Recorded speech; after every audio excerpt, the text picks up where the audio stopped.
I want to thank Interaction, Bread for the World, and 1,000 Days for sponsoring this timely discussion on the global threat of malnutrition and the critical importance of investing in nutrition now, not later. I'm grateful that we're taking the time to talk about this. We know that each day we fail to focus on the threat of malnutrition. That means another child will grow up stunted. A mother will give birth to a malnourished baby.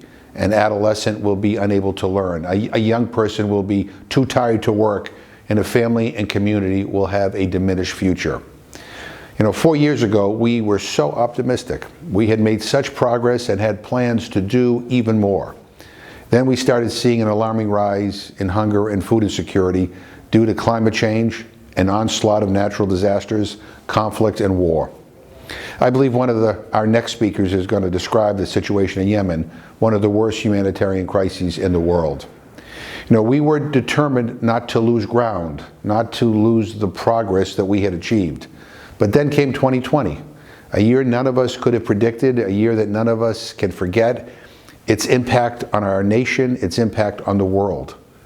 There's not one single aspect of our development agenda that hasn't been adversely affected by the COVID-19 pandemic, and that includes shattered food systems and agriculture, and a frightening explosion in hunger, food insecurity, undernutrition, and malnutrition. Clearly, we must all step up in ways that we never imagined. Perhaps that's our first challenge. We must reimagine in ways large and small how we're going to advance nutrition and support maternal and child health, ensure school-aged children receive nutritious meals when schools are shuttered, support small farmers, especially women, and strengthen food systems in ways that support families and local communities. This is work that cannot wait, cannot be put off, cannot be placed at the end of the line. In 2019, before the pandemic, 47 million children already suffered from wasting, and 144 million children under 5 were already stunted. Last July, UNICEF estimated that an additional 6.7 million children under 5 could suffer from wasting in 2020. Another 190 million boys and girls aged 5 to 19 are highly vulnerable to nutrition shocks. In a just-released UNICEF report, we find that last year, in 2020, because of school closures, an estimated 39 billion in-school meals were missed by the 370 million children who normally benefit from school feeding programs.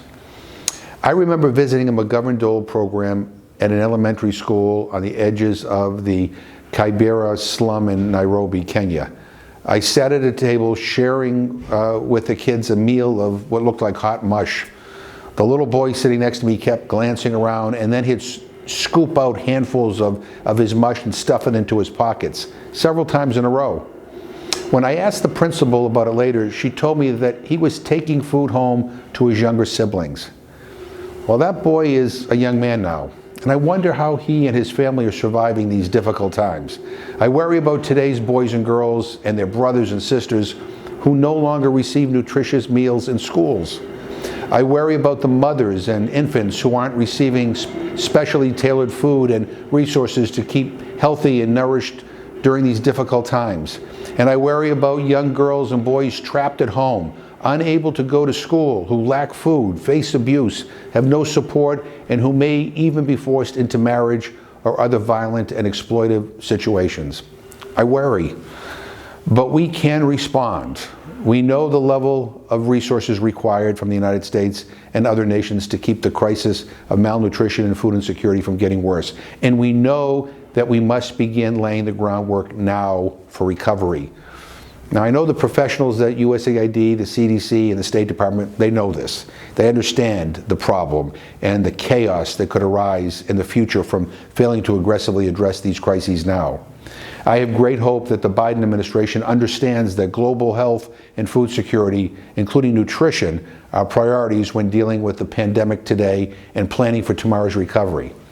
The challenge is making sure that Congress and the American people understand that these investments are in the best interest of all of us. While the overwhelming amount of U.S. funds will always go to the American people first, we can and we must provide the necessary resources to address the worst effects of the global pandemic. It is the right thing to do. It is the smart thing to do. We must act now, not later, together. Thank you.